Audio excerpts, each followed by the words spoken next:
kandukira Allah, kumutinya, kumwubaha, dukora ibyo yategetse, tureka ibyo yabujije, ariyo nsinzi yonyine muri ubu buzima turimo, kugira ngo tuzabashe kuronka, tuzabashe kubona insinzi yacu kuri iyi si n'ejo ku munsi w'imperuka. Allah aratubwira mu gitabo cye gitagatifu ati, yemwe abemeye Imana, mugandukire Imana, mwubahe Imana mu bwiko kuyubaha, kandi muramenye ntimuzagerwaho n'urupfu uretse ko ruzasanga muri abagandukira Imana, muri abayisilamu beza. Kandi nyuma yaho iti, wa'tasimu bihablillahi jami'an, mufatane urunana ku mugozi w'Imana nyagasani, wala tafarraqu, muramenye ntimukitatanye. Intumwa y'Imana iti, waman shazza fillah, witandukanyije na jama nta handi aba ari uretse kujya mu muriro. Saba Allah ko yazawuturinda. Fatana urunana ku mugozi w'Imana nyagasani, ntimukitatane, ntimugatatane. Wala tafarraqu wadhkuru ni'matallahi alaykum, kandi muhore muzirikana inema z'Uwiteka ziri kuri mwebwe. Idh kuntum a'da'an fa'alafa bayna qulubikum fa'asbahtum bi ni'matihi ikhwana. Ubwo nyagasani mwibuka igihe mwari mutari abayisilamu, tugiye mwari abanzi, Allah afata imitima yanyu arayihuza abagira abavandimwe. Wa kuntum ala shafa hufratin min an-nar, icyo gihe rwose mwari hejuru y'umuriro wa jahannama, fa'ankadakum minha, Imana irarubarinda imaze kubagira abayisilamu. Kadhalika yubayyinu Allahu lakum ayatihi, uko niko nyagasani wanyu abagaragariza ibimenyetso bye, la'allakum tattaqun, la'allakum tahtadun, wenda mwabasha kwibuka iyi nzira y'ukuri mugatungana, Mwenyezi Mungu akazabagarurira aljana. Bavandimwe baje ba nyagasani, bayisilamukazi, abasaza, abagabo b'ibikwerere, abakecuru, abamama batoya n'abamama bakuze, abana, bavandimwe, dutinye Allah subhanahu wa ta'ala bimtizari wa amiri wa shitinabi wa amiri. Abasaba babaje intumwa Muhammad sallallahu alaihi wasallam, uwa mahi yatakwa Allah ya Rasulullah, yewe ntumwa y'Imana, ese gutinya Imana, nitwumva gutinya Imana tuyitinye gute? Ese gutinya Imana abantu babigereranye nuko waca mu ishyamba bakakubwira ati hari harimo intare?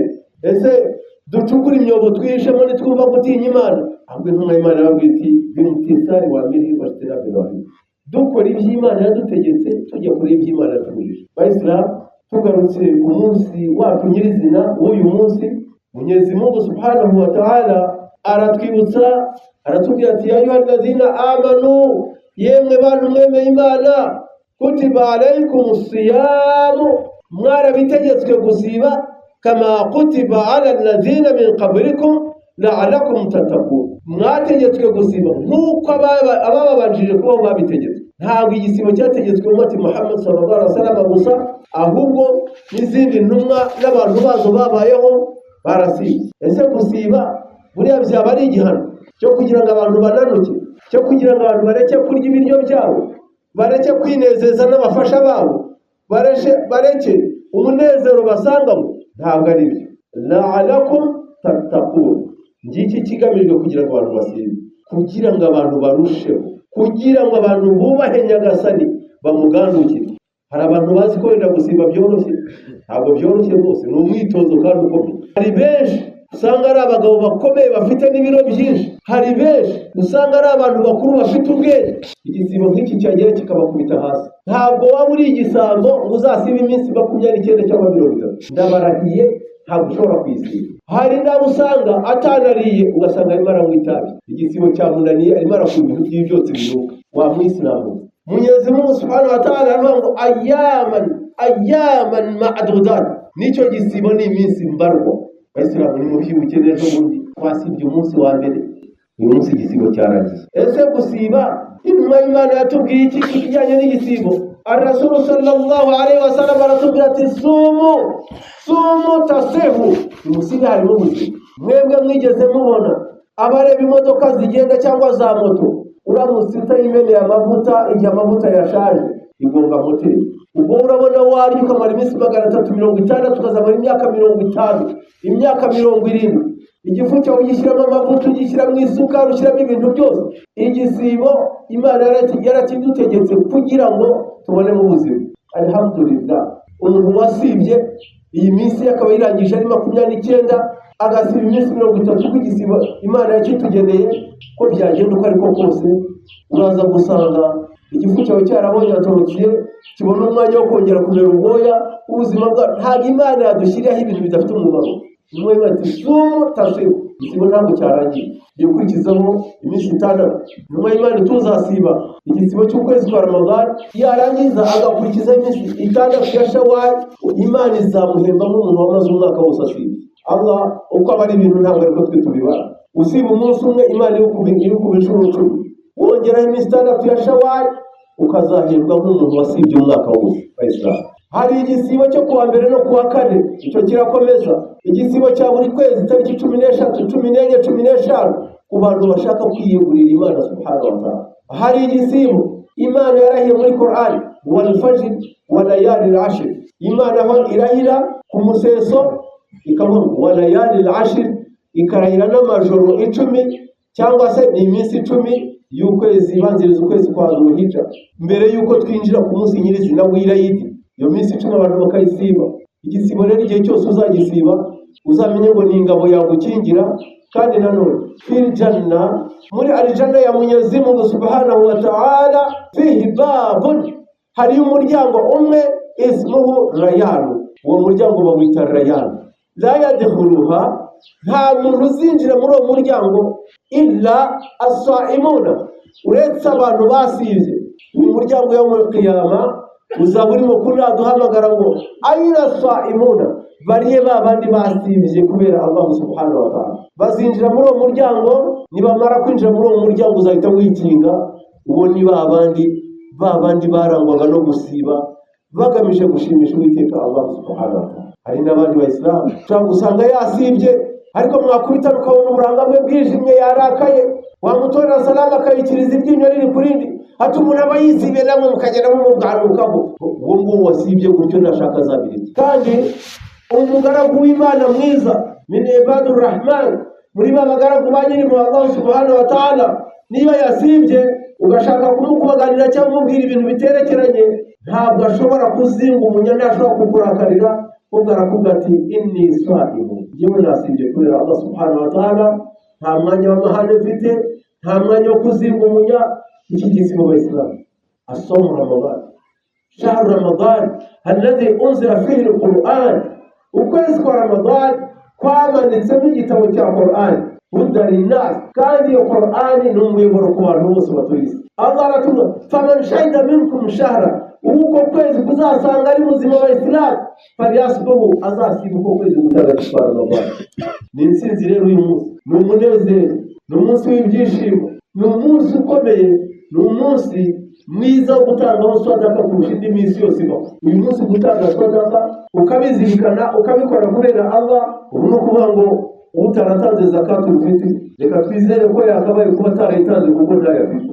Ariko ubu tumaze gukora iswala, uyitanze yitwa sadaka. Kandi zakatul fitr niyo kwezi igisibo cyawe, hahandi waba waravuze nabi, hahandi waba waratekereje nabi, hahandi waba waragize igikorwa kidashimisha Mwenyezi Mungu subhanahu wa ta'ala. Bayisilamu, twinginge Allah subhanahu wa ta'ala tumusabe ko yatwakirira iki gisibo, kuko ni umunyagihombo. Umuntu igisibo cyasanze kikaba uko cyamusanze ko ariko kimusize. Iswala yari yaramunaniye, no muri Ramadan ntabwo yigeze abasha gusara iswala 5. N'uyu munsi, guhera uyu munsi, iswala 5 ntabwo ari buzigarukire. Man kana ya'budu shahr Ramadan qad intaha. Umuntu wumvaga asenga ukwezi kwa Ramadan, agakora tarawih, agakora ibihagararo bya nijoro, wumvaga ko yasengaga Ramadan irarangiye. Man kana ya'budu Allah, ariko nusenga Mwenyezi Mungu subhanahu wa ta'ala akaba yarabikoze kubera Allah, uyazagumya sari kuzageza Ramadan itaha, ni musanga kiri buzima azagumya bikore kubera Allah subhanahu wa ta'ala. Ndabashishikariza nanjye ntiretse kuko twatinya Allah subhanahu wa ta'ala. Kandi watasimu bihablillahi jami'an, iyo jambo twarigarutseho, dukomeje gusengera umugozi umwe, twirinde amacakubiri ayo ariyo yose. Abayisilamu, ndabibutsa ko uku kwezi kwa Ramadan gukubitanye n'ibihe bikomeye igihugu cyacu kirimo byo kwibuka jenoside yakorewe Abatutsi muri Mata mu 1994. Mu butumwa umuryango w'Abayisilamu watugeneye ni ukurushaho kuzirikana ko ntabwo byemewe nk'uko amabwiriza y'igihugu kiba cyaratanze. Ibi ntabwo ari ibihe by'ibyishimo, si ibihe by'umunezero. Kuba rero bisanze turi mu kwezi kwa Ramadan, niba tunatekereza ko twakora ubusabane ni ukubyitondaho. Niba bagusanze wafunguye amaradiyo urimo ubyina mu cyunamo nk'iki ngiki, igihe twibuka inzirakarengane zazize jenoside yakorewe abatutsi, ni umunsi wo gutekerezaho cyane, tukamenya ko twarangije igisibo cy'ukwezi kwa Ramadhan, ariko tukagira n'ubwenge, kuko iyo uzi ubwenge Imana irakwibarira. Aba mbasaba ko abantu bakomeza gutekereza, kuremera, kugira neza abacitse ku icumu, kwirinda amagambo abayisilamu. Reba umuyisilamu wasibye wafatirwa mu magambo y'inyandagazi n'ubundi ntabwo bisanzwe. Intumwa Muhammad sallallahu alaihi wasallam yaratwigishije atubwira iti man kana yu'minu billahi wal yawmil akhir falyaqul khaira aw yasmut. Umuntu wemera Imana akemera ko n'imperuka izabaho, ajya avuga amagambo meza abayisilamu, cyangwa niba nta nayo yicecekeye. Niba wicecekeye ushobora kubona sawabu. Rero tudatinze, tudafashe umwanya munini kugira ngo abantu bajye kwitegura, bakora igisibo, barangize igisibo cyabo basimburuke, imiryango tuyikingure ngo tudaserebura, tutishima byo kubyina. Ibyo tubikorana ubwenge. Ndasaba Mwenyezi Mungu Subhanahu wa Ta'ala yakira iki gisibo cyacu. Izaba ari igihombo ya Rabbul Alamin, kuba umuntu yarashize akigwa mu byo kurya, akigwa mu byo kunywa, akigwa mu bintu byose, ariko uyu munsi umuntu akaza gusimbukira kuri kambuca cyangwa urwagwa, akaza gusimbukira ku bindi bintu abantu babatiza amazina bakabihimba gutyo. Hari n'umuntu ubwite ngo kuki utangwa amata, muravuga ati nge ntabwo ndiyana, fa inna lillahi wa inna ilaihi raji'un. Umuyisilamu uti kuki utangwa jeti ibintu by'ibitobe birabyimbya, birakubyimbya. Urashaka Mwenyezi Mungu azakubyimbye wumve iyo yakubyimbije ukuntu biba bimeze? Wallahi urananirwa gutinya Imana uyifite ubuzima buzima. Mwenyezi Mungu ashaka kuguteza kanseri, ubwo bushobozi arabufite. Allah Subhanahu wa Ta'ala ashaka kuguteza bya birwara, impyiko zikamanyagurika, impindura na inyama zo mu nda zigashya zikarangira, ku buryo bakubwira ngo nupima kunywa inzoga uzarara uragiye.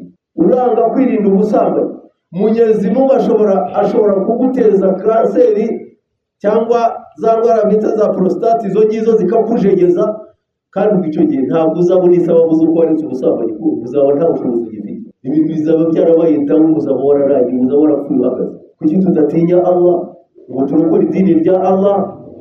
Tansurullah yansurkum wa yuthabbit aqdamakum.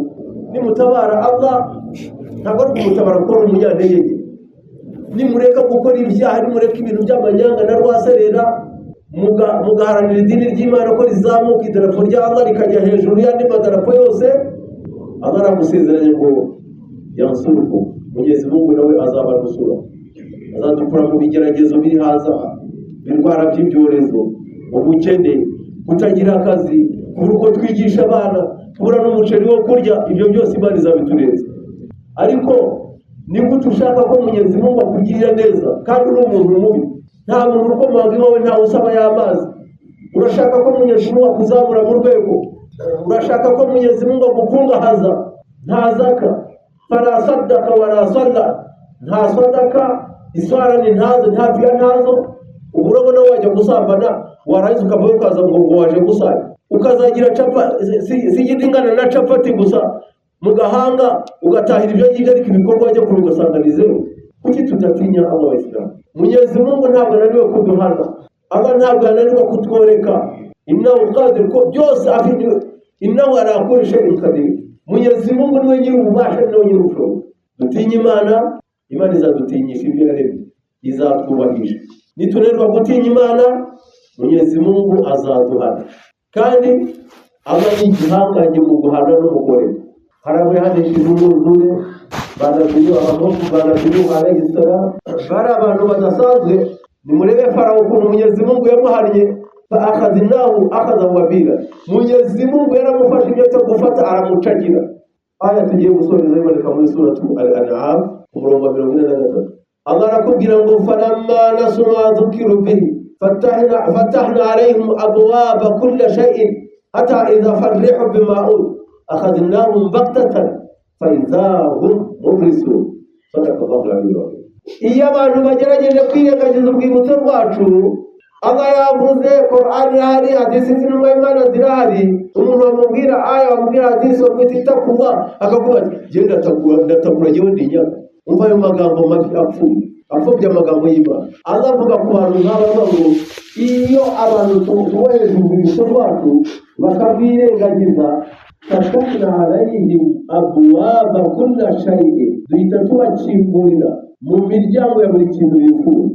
Wakwigira umusambanyi, Imana ikagukingurira uwo muryango ugahinduka agasekuru ukamupfizi y'akarindwi. Hanyuma hatta idha farihu bima'u, ngo kugeza ubwo abantu batangiye kunezerwa bakishimira ubwononnyi barimo, bagatangira no kujya babutangaza.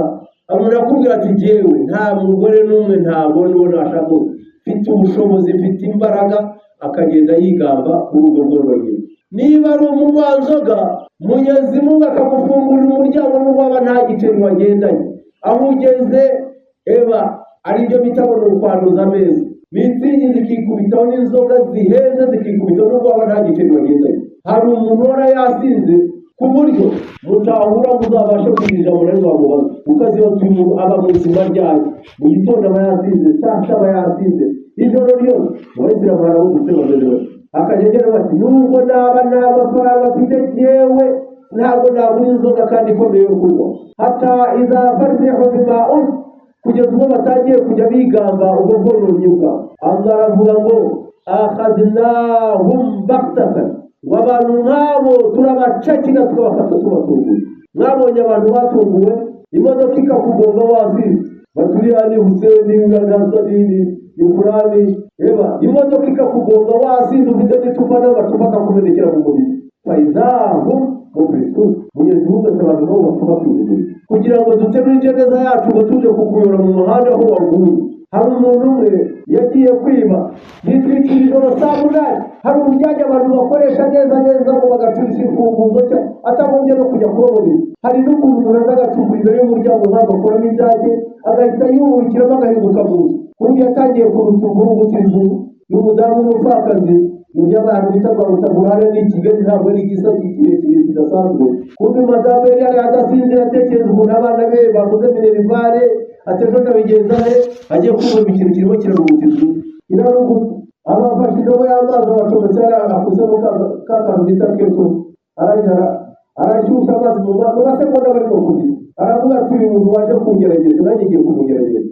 Kumbe baracukura barangiza, umuntu akazana umutumba akabanza akawugeramo, cyangwa agafata igiti akageramo ngo arebe ko aho ngaho ari usalama, ari amahoro, ari hafi aho.